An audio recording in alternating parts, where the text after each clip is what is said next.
We were young until we weren't, but the books stay the same.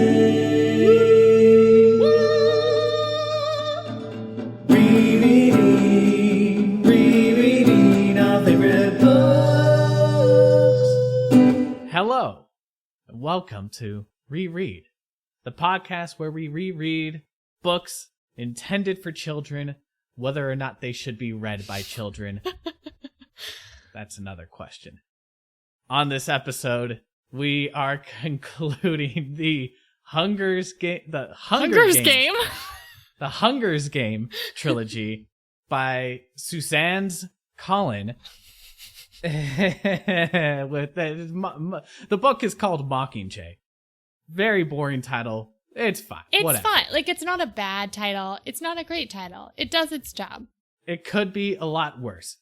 And Morgan, I understand now why you were hesitant to reread Mockingjay. Yeah, you think?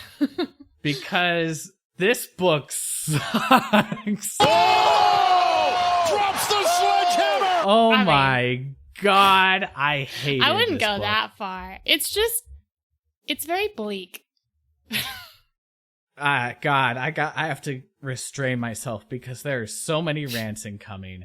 I read the Kindle version of it, so I have like actual percentages of the sections that I liked and disliked. The first 50% of the book, and this is literally 50% before an interesting moment happened. The first 50% of the book is just absolutely useless. God, I hated it. Then some interesting things happen, and there's some action, and it's like, I mean, it's not necessarily the most original stuff, but it's fine. But, Morgan, what catapults this book for me into the worst book that I have read for this podcast? Wow, worse than Twilight? Much worse than Twilight. Is the last 5% of this book. The ending is just the hottest of hot garbage. I'm still in disbelief. I am very interested in that because I think that I agree that this is the weakest book of the trilogy.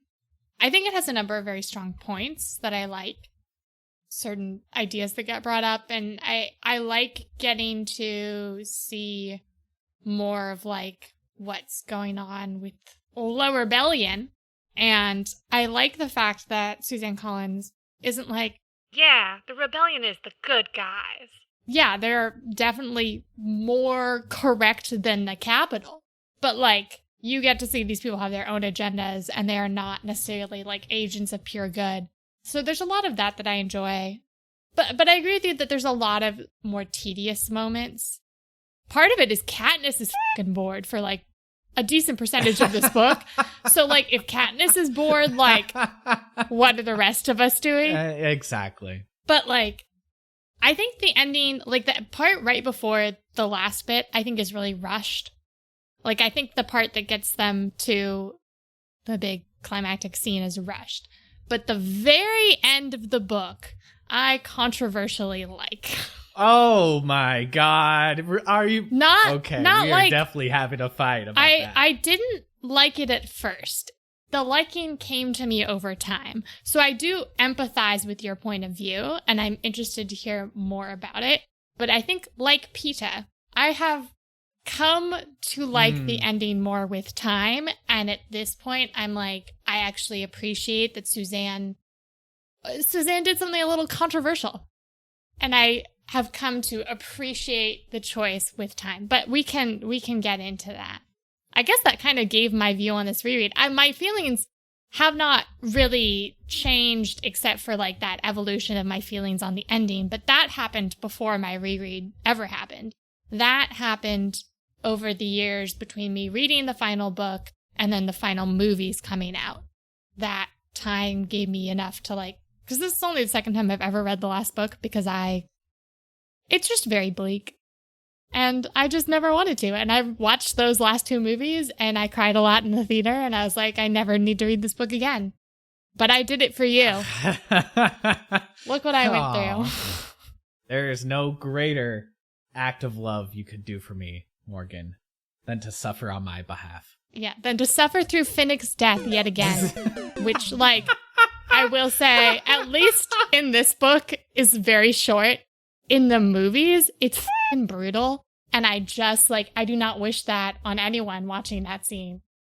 See, that's funny because I have a big problem with Finnick's death. Not so much the death itself, but something that Collins does in that moment that just irritated the out of me. I also have a mild problem with Finnick's death, but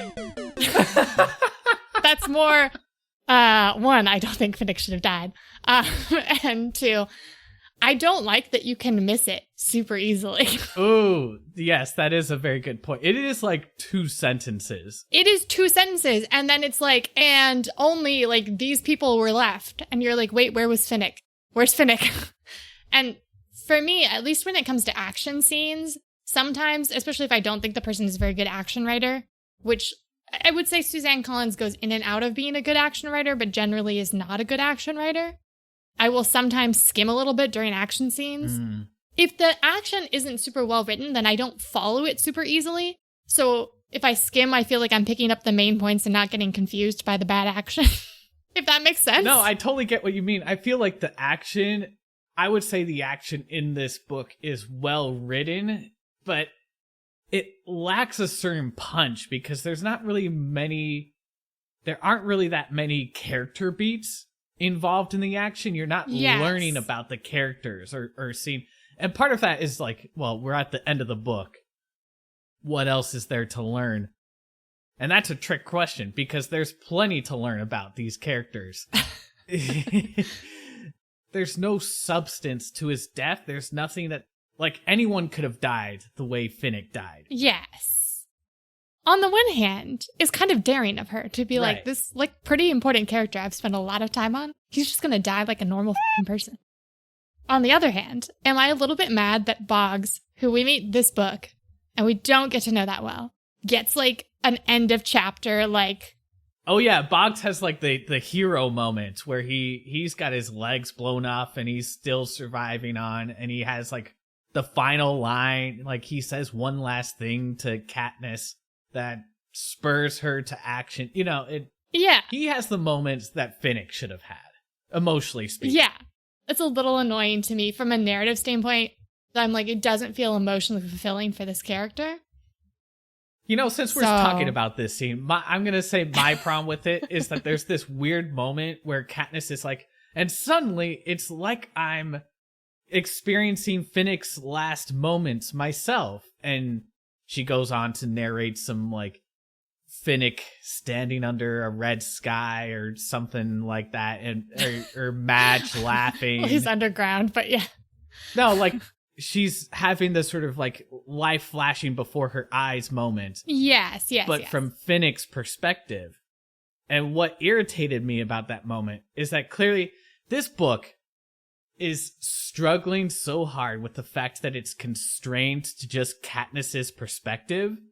And I feel like in that moment, Collins cheated. She wanted Finnick to have the life flashing before his eyes, but you can't have that because this is Katniss's perspective. So she just made Katniss have that moment. And it's like, what? I will say, I think the movie, and I will never rewatch it to find out, does the scene a little bit better because I think Katniss has to be stopped from going back for Finnick. And then she does the activating the bomb thing.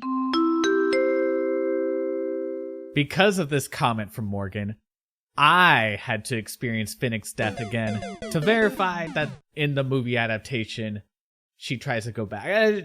She actually doesn't try to go back, but that's less important than the moment itself because you see her lingering over the horror of what's happening, and you feel the emotional weight of what's happened a bit more. The point is that the movie version of this scene is just far superior to the book. Probably true of the entire movie itself, or the 2 movies, I guess. Oh, God, what a mess. So there's a little bit, because I always feel like, 1, that moment is so quick, you could absolutely miss it.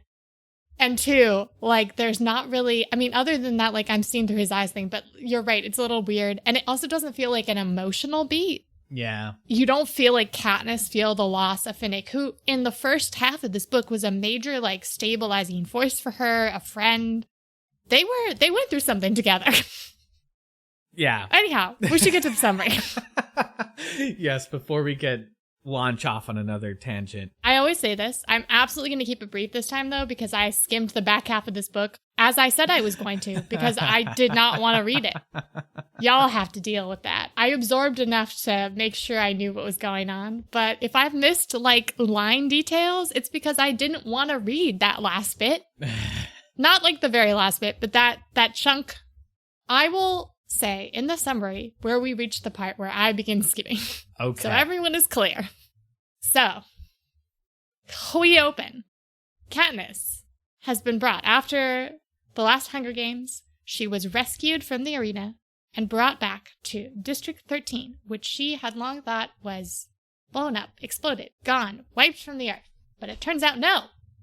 After the big struggle between the districts and the capital, District 13, which was in charge of, like, nuclear weapons, was like, we have nukes, you have nukes.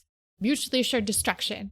And made a deal with the capital that they would essentially pretend to be dead and just move underground, and, like, they would be left alone and they would leave the capital alone.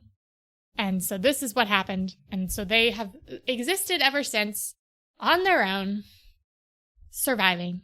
Because that's what nuclear powers do, is they voluntarily silence themselves. Yeah. There is, and I mean, Katniss raises the point that, like, they also just sold out the rest of the districts, essentially, because, like, it was a mass rebellion, and District 13 was just like, well, peace out, y'all. We're gonna pretend to be dead. But it turns out they've been working behind the scenes this whole time in this sort of secret rebellion against the capital. So they're who the previous victors and Haymitch and everyone has, like, allied with.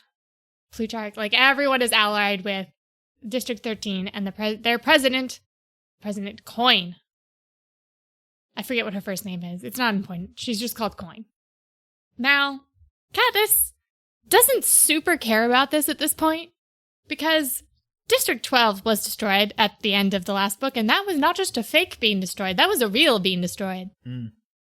District 12, she goes back, she insists on going back and visiting District 12 for reasons, and they let her for reasons, and it is gone. There are many dead people. Gale managed to gather up a certain number of District 12 residents and take them to this meadow that he knew from Katniss, and they were able to remain safe there until, to their surprise, District 13 people showed up and helped them back to District 13, which it turns out District 13 is only like 8 days walk or something from District 12, which seems very close to me, but regardless, pretty close.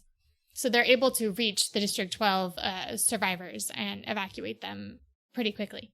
But, like, many, many, many people are dead. Peeta's whole family is dead. Katniss doesn't know about her friend, the mayor's daughter. Like, she hasn't showed up, neither has her family. She's hoping they got evacuated to the capital. Spoiler alert, they didn't. They're also dead. There's a lot of dead people, but the most important people to us, Katniss's family and Gale and his family, have survived in our District 13. And Katniss is recovering from her injuries and being very upset about the fact that Peeta was left behind. Peeta, Joanna, and one of the District 2 champions or tributes was left behind and are now being held by the capital. Katniss is upset about this. Finnick is also upset because his one true love, this girl named Annie, has also been taken to the capital and is being held, and that doesn't mean good things for any of those people. So for a decent amount of time, Katniss is just kind of I mean, to be fair to Katniss is one recovering from an injury. Katniss has, like, extreme PTSD. Her entire district was demolished. And also her, whatever PETA is to her, is being held and probably tortured. So she's upset about some things. But the District 13 people really, really, really want her to step up and be the Mockingjay and be the one to, help unite the districts and lead them in rebellion against the capital. But Katniss is kind of on that until there is a broadcast from the capital, and it is PETA doing an interview. And he's like, I think Katniss had no idea what was going on. She was taken against her will by these rebels, like, blah, blah, blah. Like, I think there needs to be a ceasefire. There are so few of us, aka humans. Like, we can't afford to be killing each other. There are not enough of us. It's a pretty funny argument, honestly. Indeed. But you can tell he's distressed. I mean, he's probably being tortured, so, like... Anyhow, but the District 13 people are like, PETA's a traitor. Which, I will say, like, is ridiculous. Yeah. One, he was never actually allied with their cause. Because no one ever told him about it. I am on nobody's side because nobody is on my side. And two, again, he's probably pretty clearly being tortured. I don't know what they expect him to do here, but I would not be shooting my mouth off. Indeed. I just wish, like, it's kind of just presented matter-of-factly, oh, he's a traitor, he will have to be killed as a result. I wish there was more of Coin stepping in and saying, like, I understand he's being coerced, I understand he's likely being tortured, but we have to keep up appearances because to the rest of the districts watching this interview, it really looks like he's selling everyone out for Katniss. There's something along the lines of that would have been a bit more compelling and at least kind of make more sense in this moment. But as it is, they're just like, he's a traitor. We're going to have to kill him. Yeah. So Katniss is not a fan of this. So she just like, okay, I will be your Mockingjay if... And she lays out a number of stipulations, one of which is granting immunity to all the surviving tributes of the Hunger Games. And another is that she wants to personally kill President Snow. So they begin trying to get Katniss to be the Mockingjay. Katniss, as we've established, is not a natural on camera in terms of, like, scripted anything. So pretty quickly, they're like, we need shots of her, like, in a war zone. So they ship her out to District 8 where there's fighting. She goes, she, like, visits a hospital with some people. And then they, like, get a message that there's about to be bombing. So she's escorted out. And oh no, the hospital has been blown up. Katniss gets really mad. She shoots down some drone things. It's not actually drones. They're, like, hovercrafts, but whatever. And then she's, like, says something inspirational and fiery and defiant. And they're like, yeah, that's what we need. BT, who's one of the tributes that was rescued from the arena, is using his expertise to develop weapons for District 13 and also to help patch in to the Capitol's broadcasting system to, like, put out these messages from Katniss and other propaganda stuff. Yeah, so that's helping. Woo, there's another message from PETA where he has even more clearly been tortured. And he, in this interview, manages to drop the fact that District 13 is about to get f***ing attacked. They all go into, like, lockdown to save District 13. And it is decided to go and extract PETA, Joanna, Annie, and the District 2 Victor, whose name I forget because it's not important. Because they're like, Katniss is useless while she's worried about how he's getting tortured. Because she has this realization that, like, it's not just that he's getting tortured. It is that, like, he is specifically going to be, like, kept and tortured and weaponized against her, which is a fine distinction, but it is there. So she becomes mildly useless because she's like, the guilt. I will say, I feel like Katniss, it is realistic that Katniss is this f***ed up. She's gone through a lot of trauma in a very short period of time and has not really had or been given the time or space or tools to process this. Yes. It's realistic. It is not compelling because we spend so much time in Katniss's head with her just being absolutely useless. Yes. It's sometimes realism is not compelling. and I think, I mean, there's a bigger discussion here because I think that, you know, you can kind of go either for big ideas and big themes, or you can go the more realistic route of what would actually happen in real life. Unless you're very, very good, it's very difficult to do both.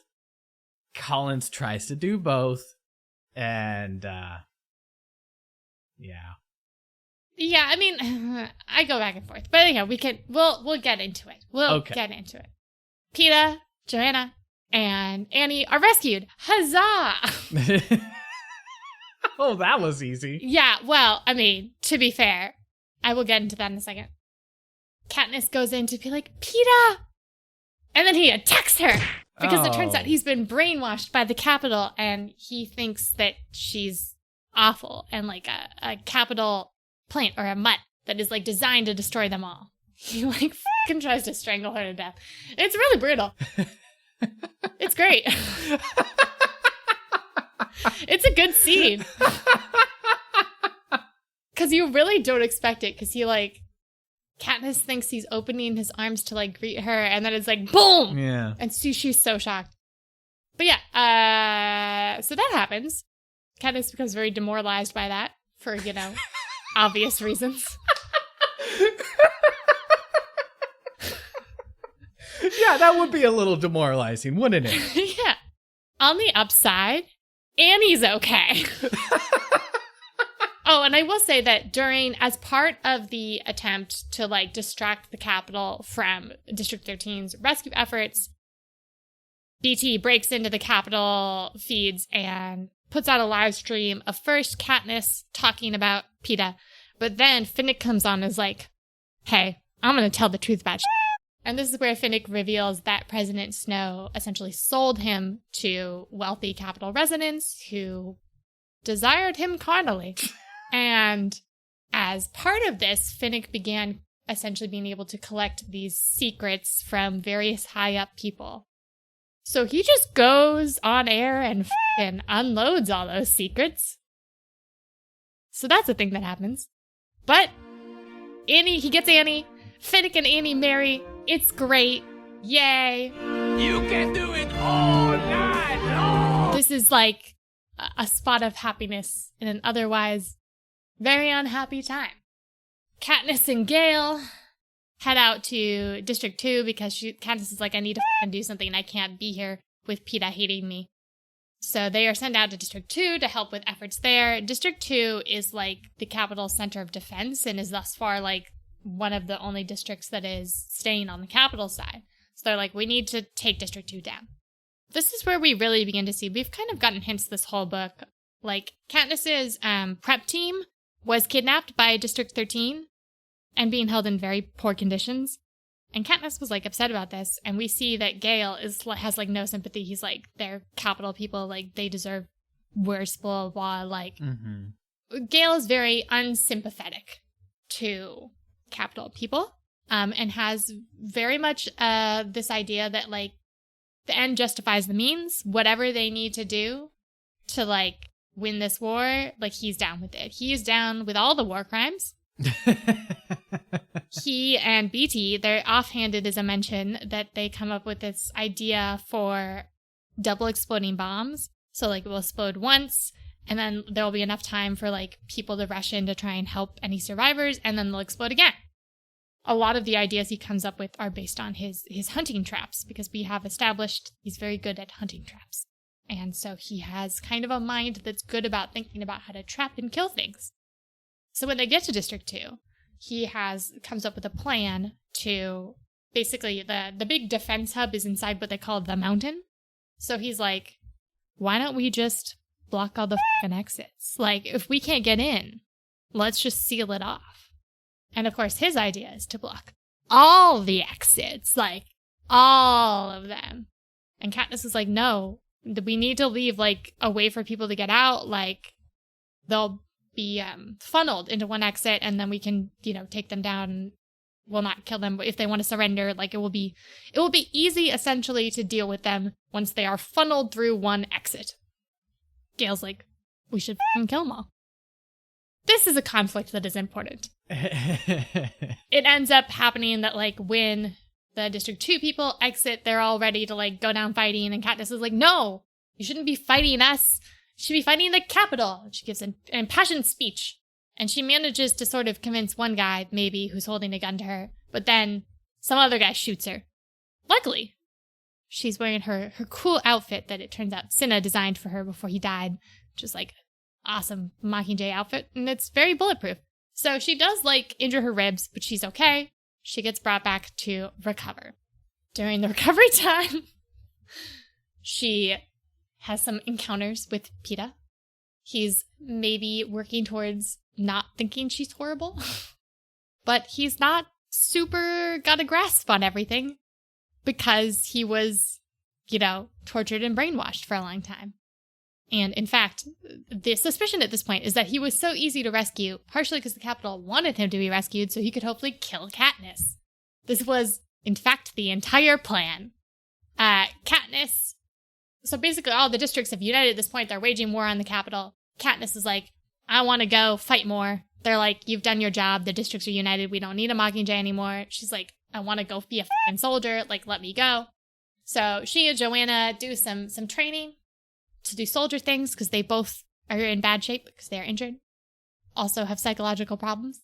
Katniss manages to pass her tests, and she gets put into a squad with Gale and Finnick and this guy named Boggs, who she's kind of done things with throughout, but he's a District 13 guy. He's not deeply important, but he's the head of the squad. And they get shipped out to the Capitol to do things. But once they're there, it becomes pretty clear that they're still just using them for, like, propaganda videos. Like, this is not, like, a real thing. And the Capitol, by the way, has been littered with traps that are very Hunger Games reminiscent. So they have like this map of like where all the traps are and they're trying to avoid them, blah, blah, blah. But one of their members ends up getting killed by something. This is where I start skimming. We're going to get very vague. This is when Boggs dies. He steps on like a mine. Well, no. Before Boggs dies, another one of them gets killed. And then Peeta is flown in. Oh, right. Who cares? To replace the one who gets killed. And they're like, what the f***? Because Peeta is like, Peeta should not be sent into a combat zone right now. For like, again, very obvious reasons. Katniss, Finnick, and Peeta should not be out there. I'm just going to put that out. They are in no state. Indeed. To be doing that. Especially because, like, they're not doing anything. They're just, like, right now, they're just, like, propaganda stuff. Right. There's absolutely no reason for them to be out there, except there's some suspicions that Coin maybe wants Katniss and some of the other victors, like, out of the way. Because Coin, obviously, well, not obviously, but Coin is an ambitious lady. If Katniss was to come out and be like, boo, Coin, have a pretty big impact. And Coin and Katniss haven't exactly been getting along the greatest. So, anyhow, this is when Boggs gets himself killed. He steps on a trap, his legs get blown off. I am slain. In the ensuing chaos, something activates Peeta's f***ing trauma. He accidentally murders another one of their people. He tries to attack Katniss. It's chaos. He's restrained. Boggs hands over the, like, little thing that is their map that also, by the way, can turn into an explosion if necessary. He's like, Katniss, do your thing. Watch out for Coin. Don't trust anyone. Blech. He dies. Katniss this whole time has had this, like, secret scheme where she's going to sneak off from everyone and go assassinate Snow on her own. So she's like, I'm making this a reality. Boggs gave me command, that she lies and tells everyone that she has a secret mission from President Klein to assassinate Snow. We later find out that literally no one believes this, but they all go along with her anyway. So they try and find safety. They're trying to escape because the Capitol, like, has their... I mean, the Capitol's, like, one, got a lot of traps everywhere. Two, I'm sure has, like, cameras everywhere. There's a lot of ways they can be surveilled. So they're trying to escape. They end up deciding to go underground through the tunnels down there, the sewers, to escape. Many of them die, including Finnick. Yeah, they get chased by lizard people. Lizard mutant things. Katniss ends up activating her map bomb thing to put Finnick out of his misery and destroy the lizard people. So they're left with Katniss, Gale, Peeta, and a couple of the camera people. And one of the camera people knows someone in the Capitol who they end up taking refuge with for a while. I've been kind of skimming over some of the emotional stuff that's going on with Katniss and Peeta right now. But basically, Peeta, they came up with this system. Not Katniss and Peeta specifically, but the group and Peeta, called Real and Not Real. And he'll say something and they'll tell him whether it's real or not real. This has been going on throughout this and is emotionally important. But I'm skipping for the sake of the summary. There is also, while they're sheltering in this house, a moment I like to think of as the eclipse moment for all those Twilight fans out there. Because it involves Katniss being semi-asleep and overhearing Gale and Peeta talking about her, which is in fact something that happens with Bella, Edward, and Jacob in Eclipse. Oh yeah, that moment's really bad. It is bad. I feel like it's worsened by the fact that it reminds me of Eclipse. I actually really like the scene in Eclipse, although I also think it's kind of bullshit that it happens there. But like, it is the same thing that you identified with the Finnick thing, where it's like the limits of perspective and the author butting up against those limits and being like, I shall have my protagonist be asleep and, you know, overhear this, but be like too out of it to like actually engage. But they have a convo where Gale's like, I mean, they're like, we're both into her. Who knows what she'll f***ing do? She's f***ing traumatized. And Gale says that essentially she'll pick whoever she needs to survive. And Katniss is very offended by this. Somewhat understandably, I feel like. But anyhow, they wake up the next morning and they decide, okay, Katniss, Gale, they're gonna head for Snow's mansion. Right now, there are a lot of like refugees from like the exterior of the Capitol coming in and trying to like get food, shelter, etc. So they're like, okay, there's a lot of like cover. We'll go in and try to kill Snow. Peeta's like, I'm a liability, which he's been saying, to be fair, this entire time. He asked them to kill him at multiple points. He also asked for a suicide pill at multiple points. Peeta's not doing great. But he's like, I'm not going with you guys. I will absolutely be a liability. I will go do something else. Please give me a suicide pill. Katniss is like, okay. So Peeta heads off. Katniss and Gale head towards Snow's mansion. Gale ends up captured somehow. Katniss is running. There's lots of chaos. Then, like, outside of the manor, the umbrellas that the Capitol... umbrellas, wow, parachutes is what I was going for there. The parachutes of supplies that, like, the Capitol drops during the game. Some of those start dropping with presumably essential supplies. I should mention, by the way, there's a whole bunch of children in front of the mansion. Snow has decided to use a wall of children as his protection. Like, anyone who wants to get in will have to go through these children. Anyhow, these parachutes drop on the children. They're bombs! Oh, God. So then the children are injured. And then somehow medics from District 13 flood in. And one of those medics is Katniss' sister. Katniss is running towards her sister when the bombs go off a second time. Boom. Rip. Katniss wakes up, and it turns out District 13 is won. After the children were massacred, the Capitol, everyone turned on Snow. It was easy takings from there. She has had a lot of surgery because she has many... I mean, she was burned a lot because of bombs. But she has survived. But Prim is dead. Katniss is... The levels of Katniss not doing well have truly reached a peak. She is not speaking. She is deeply depressed. It's not a good situation. She is wandering around one day when she ends up being let in to where they're holding President Snow, and he reveals that it was not him who dropped those bombs, but was in fact District 13. And Katniss is like, I remember those double exploding bombs that Gale talked about. Anyhow, then the remaining tributes are assembled by President Coin, and she is like, so we're going to kill President Snow, but I wanted to take a vote with you guys. Like, obviously the districts are very upset. They want blood. So we were thinking of doing one last Hunger Games with capital children. And we want your approval for this, so you should take a vote. Well, quite a few people vote no. But also quite a few people vote yes. And it comes down to Katniss and Haymitch. And Peeta, by the way, has voted no. Because he's Peeta. Katniss is like, yeah.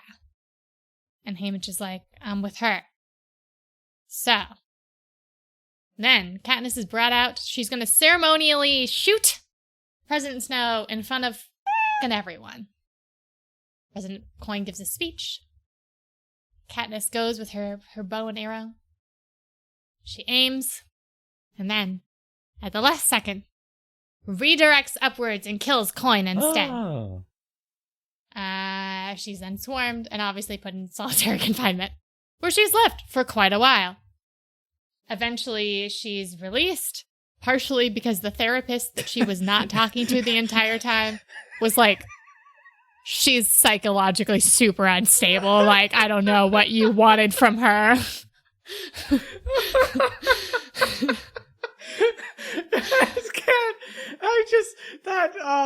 There are so many moments in this ending that kill me, but this moment was the nail in the coffin for me. The idea that they would just let someone walk away free after killing the president, the leader of a country, because she basically pleads insanity. Like, to be fair, by away free, she is sent off to the remains of District 12, where there's literally no one. So it is kind of like house arrest. But yes, I take your point. She is also, I will say, she's still a child. She's still 17. Right. So there were a number of reasons why. Sure, but it is... I think that it is somewhat justified, but yes. I know, but basically, not to cut ahead of the chase, but, she gets to go back to District 12, which does get slowly rebuilt. People come back, so she's not left alone forever. Yes. And most importantly, Peeta comes back. Yes, Peeta does come back. At some point before she leaves, she and Gale have a conversation. He's like, I didn't specifically tell them to do the double exploding bomb thing, but you'll also always associate me with that. So clearly, it's not going to happen. She's like, yeah. Fair I mean, enough. she doesn't actually say yeah, but she is like, yes. Internally, she's like, yes, I will always think that. Anyhow, so she goes back to District 12. She mostly just kind of lays around in her house. 'Cause she's really f***ed up. But yes, eventually, Haymitch is there. Mm-hmm. A couple of other District 12 people have come back, and they kind of make sure she's surviving throughout all this. Her mom has not come back. She's off doing doctory things. Gale does not come back either. But yes, at some point, Peeta comes back. And slowly, and they live she and happily Peeta, ever after. I'm not done. Slowly, she and Peeta regain equilibrium, mental health. And yes, eventually they get together and they end up married with 2 children. We flash forward to 20 years later. Hunger Games are obviously abolished. And her children, it's a scene where her children are dancing, or not dancing, they're playing in the meadow, underneath which are the bodies of everyone they buried from District 12. And Katniss is thinking about how she's going to tell her children about everything that happened. that is the end.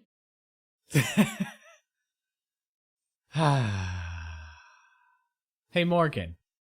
Yes. Do you remember the nuclear bombs? Because Collins didn't. Well, no, they're brought up at multiple times throughout where it's like the Capitol and District 13 have just been like, nope. But yes, do I think President Snow potentially would have used them in the end? Yes, but we are also told that he was overconfident because he absolutely would have fled if he actually thought that the Capitol was going to get taken. So I do think like it would have been his last resort and he was overconfident. I do not have a problem with the not using the nuclear bombs bit.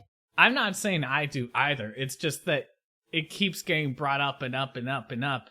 And then at the time when it would actually make sense to use the bombs, or at least threaten to use the bombs, they're never brought up. I mean, to be fair, Katniss at that point is not in the rooms where it would be getting brought up. Yeah. So for all we know, it was getting brought up and Katniss just has no clue. Well, that is indeed a failure of the limitation of the perspective. That's the thing, is that there are so many loose ends that don't get addressed. And part of it is that the end of the book is so rushed. Part of it is that we are stuck with Katniss. And at least in my opinion, it really feels like Collins didn't really know what to do with either this book or Katniss's character, because so much of the book and Katniss are just spent languishing in inaction. Which I guess we can have this conversation now about the realism of that. Obviously, Katniss has suffered horrific injuries from the end of the second book, both physical and psychological. There is a lot that's going against her throughout this trilogy. Any person in those same circumstances would just shut down.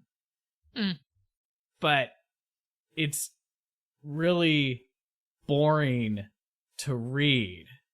And it's weird because I don't think that necessarily would have been a bad thing if we had more interactions with other characters. But so much of Katniss's time in this book is spent by herself.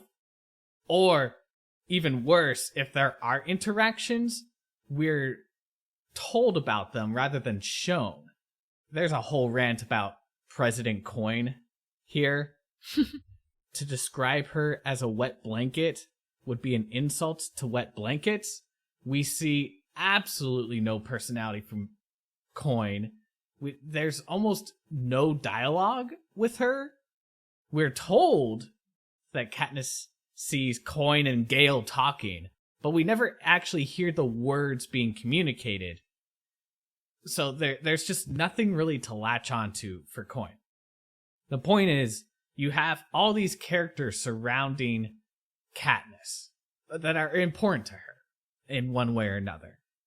And for one reason or another, she doesn't talk really to any of them. We don't see her and Haymitch talk till like way later in the book, because they're like, Katniss is angry and is sort of giving him the cold shoulder for not telling her about this plan with District 13 at the end of book 2. Well, and for not specifically saving Peeta. And I will say, like, I think you have a point, because when they finally do have a conversation, like, it's stilted, obviously, but it's also, I thought, like, an impactful conversation. Like, I remember that conversation more than I remember a lot of the beginning part of that book. It's both of them. They both had enough time to kind of synthesize their problems with each other into, like, 2 sentences. So they basically sit down and Katniss like, you left Peeta. And Haymitch is like, you never should have separated from him. It's a very Katniss and Haymitch conversation, quite frankly. And it's good. And it is, you're right. Like, I think that the scenes where we get with her talking with Finnick and the both of them kind of like, when she goes over to him when they're sheltering in place and he talks about like how he dealt with everything with Annie for so many years and Capitol and how to cope. Like, that's a good impactful moment. And like those sort of moments are helpful. But yeah, I feel like in the beginning of the book, it's all Katniss alone, or it's Katniss with Gale, which honestly in my eyes is not a lot better. Well, that's a disappointment because Gale, at least in the second book, like the interactions between Katniss and Gale were, I mean, it wasn't mind-blowing, but they were good. They were great. And it's frustrating because there's so much potential here. You clearly see, as you mentioned in the summary, Gale is definitely full extreme murder mode in this book. The end justifies all possible means, including blatant mass murder. And you see Katniss resisting that, although the resistance is very limp. And I don't know if it's just because this is who Katniss is in this book, or if Collins just didn't. I don't know. There's like literally, they're talking about, it's actually about the bombs that explode twice. And Katniss is like, that doesn't seem right. And Gale's like, well, we're just operating by the rule book that President Snow has established. And Katniss comments to herself, that seems cruel, but, you know, I see his point. And then I think it literally says, I leave without further comments. And that just stabbed me in the heart. Because it's like, no, that's the moment you actually have Katniss get angry, take a stand, and have a god fight with Gale about this and what it means. What it means to be, what are they losing in trying to win this war against the Capitol? And I think that there's no easy answers there. It would have been a fascinating conversation to see, but we'd never get it because I just cuz I don't know. And I think that we're really, like, I will argue Peeta should have been rescued much earlier. Yes. Peeta and Katniss's interactions in this book are, I mean, they have some good ones in the previous books, don't get me wrong, but like, they are fascinating in this book for various reasons.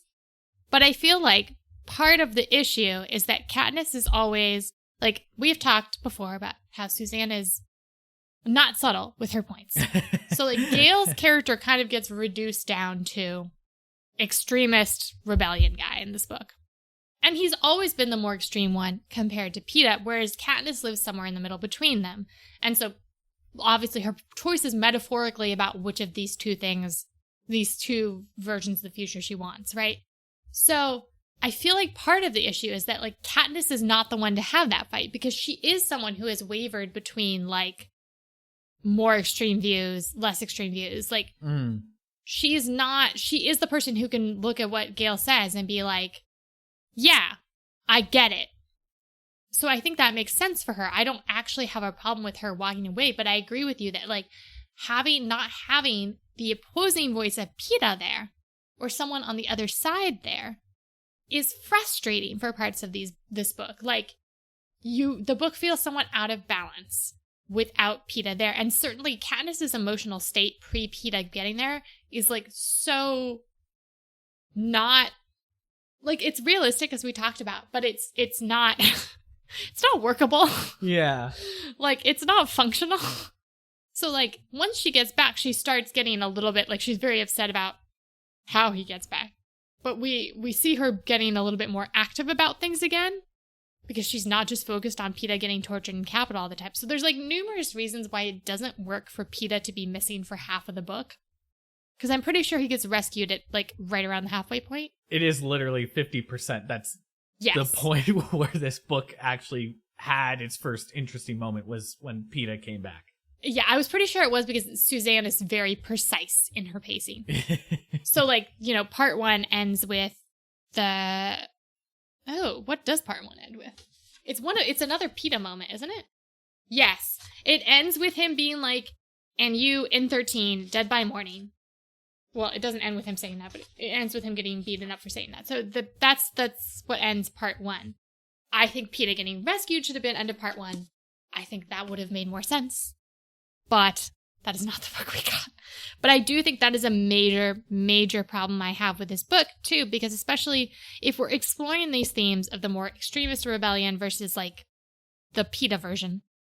And if we're exploring also these themes of, like, because with PETA's whole question thing that gets brought up in the last third of the book, yeah, just so frustrating. The real, not real thing is, like, really, one, interesting, because it forces Katniss to actually talk about things. yes, Which she needs to do. Oh, but like, yes, yeah, but like, it does that, but it also brings up the real, I mean, we can talk about now in our time of misinformation, like, what is real? Like, in this sort of rebellion, what is the truth? Like, is Gale's version the truth? Is PETA's version the truth? And so I feel like if that game had been brought up earlier, one, more interesting interactions with Katniss. Two, like, I think the theme of, like, what is the truth, quote unquote, aka what is the right course of action, what is all of these questions that I think the book is trying to grapple with would be brought up organically much sooner. And three, like, to really sell you on the PETA Katniss ending, you have to have more interactions between them in this book. I'm sorry. You do. Like, I buy into it. I am pro Katniss PETA. But that's also because I will say, actually, on the reread, I remembered there being a lot more of the real, not real game than there was. I remembered that being a very significant part of the back half of this book. And it was not. It was something that happened, and the times it happened, it was great. But it doesn't happen enough to, like, fully sell that ending. Like, I think it still works. I think, like, it's still clear, like, what her choice is. I don't argue with it, but we talked about, like, Suzanne's very precise in her pacing. I think her pacing was wrong on this one. I think she made the wrong pacing choices. It's clearly very deliberate, but she did it wrong. I'm sorry, Suzanne. On that note, I would also say that, to paraphrase Mark Hamill, every creative decision that Collins made with Katniss, I disagree with wholeheartedly. It's kind of continuation of what we were talking about with the second book, where Katniss has been made dumb to service the plot. And I think that has extended itself into this book, where Katniss has not only been made dumber, even dumber than she was in the second book, she's been made completely passive in order for pieces of the story to actually happen. Because if Katniss was actually active, I don't think we wait till the 50% mark of this book for a rescue attempt to be made for PETA. That issue would be forced much earlier in the book, but then we wouldn't necessarily get the multiple harrowing interviews with PETA where we see that he's been tortured and blah, blah, blah, and we wouldn't get scenes of, like, District 13 being secretly bombed by the Capitol and narrowly avoiding that. Things like that. You see all these pieces of the plot that Collins has put together, and she wants to be there, but that means sidelining the most important character of the entire series and making her absolutely useless. And it's frustrating to see Katniss show no initiative to do anything, because there's a fascinating book in here where there's this idea about how, as the Mockingjay, Katniss has a ton of influence. She has a lot of power that she doesn't necessarily realize that she has. Her word carries weight with people. And at first, District 13 just wants to use her as a mouthpiece for their own propaganda.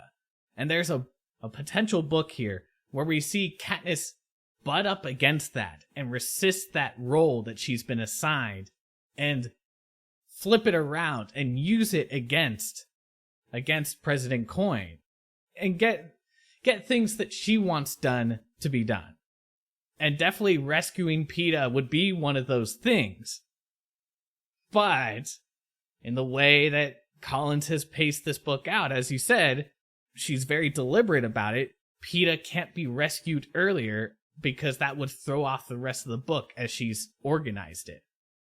It just drives me up the wall to see a book sabotage itself in this way, stop itself from being interesting for the sake of a plot that really is just okay at best.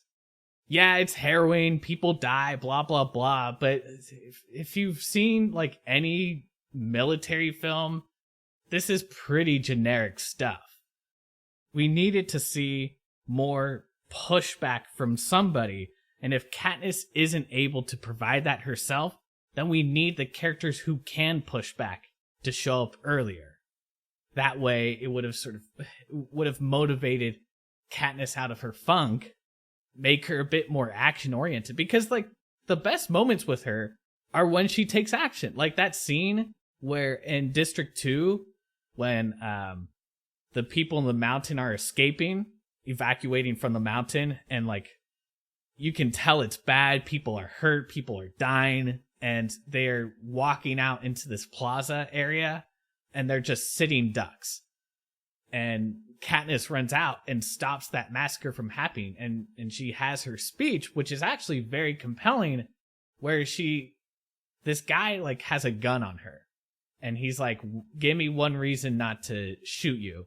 And Katniss is like, I don't have a reason, but I can tell you this is part of what the Capitol is doing, is turning us against each other, and I'm not going to play that game.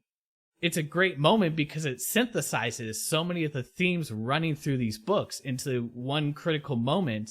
And yeah, she still gets shot, but not by that guy, but by somebody else. And where the book falters in that particular moment is we should have seen that guy come back and have a conversation with Katniss, even if it's just a brief conversation of him saying, like, hey, you basically saved my life that day, because otherwise I would have shot you and they would have shot me and blah, blah, blah. But it's more than that. You didn't just save my life. You broke the cycle of how the Capitol pits people against people. And it could have been this really, really compelling moment, because another thing that kind of runs through this book is this idea of, does any of this matter? Does anything that Katniss does matter? And Katniss keeps coming back to the answer that no, none of it matters, blah, blah, blah. But moments like that matter, because he could have had some line about where he said, like, if I had died trying to kill you, defending the Capitol, my life really would not have mattered, because the Capitol doesn't care about me. But because you spoke to me, offered an alternative, now I can do something with myself. And, you know, I guess at this point he's joined the rebellion, and he has this idea that what he's doing matters, because he's not just fighting for an entity that doesn't care about him. He's fighting, seemingly at least, for freedom, for everybody's freedom, for other people around him. And, Yeah. It's hard because I feel like on the one hand, I find, like, I agree with you that speech is good. And that moment is good. It's a good moment for Katniss. I find, well, I mean, I think this goes along with my argument that Peeta should have been rescued earlier. I think there only should have been one excursion to the districts. Like, I think the District 8 one is, I think it should have just been District 2. I don't find, well, they're kind of they're not a repetition of the same point, but they're kind of like the same feel. I feel like we needed one of them, like, I get it, but I also find, like, I find the fundamental idea that they need the Mockingjay at this point somewhat wrong. Yeah. Because most of the districts are in rebellion. They don't really need her. I actually think this would have been a more interesting book in some ways if, like, District 2 was really the holdout, but, like, it is where, like, the military comes from, etc. for the Capitol. So, like, they can keep going with just District 2 under their control. And if the whole thing was more building towards breaking down District 2 in some ways, and then the Capitol just kind of crumbles after that, I feel like that would almost be more interesting, because I find it weird the way that the district stuff is paced in terms of, like, So she goes to help 8, which is in rebellion, but I don't really think that adds a lot other than like we know that the Capitol is willing to bomb hospitals, but we knew that already. Yeah. We don't really need that info. And it sort of gets her off her butt, but like she was kind of already off it. And then after that is when PETA message number 2 happens and she crumbles down and they have to rescue him. So I find that weird. I think District 2 is the much more impactful one in that PETA is back, so she's somewhat she's like, I need to get out of here because PETA. So she's like fully off her butt, and there's the scene that I think is much more interesting, as you said. So I feel like that's the moment, right? I love how we're just picking apart like the entire structure of this book.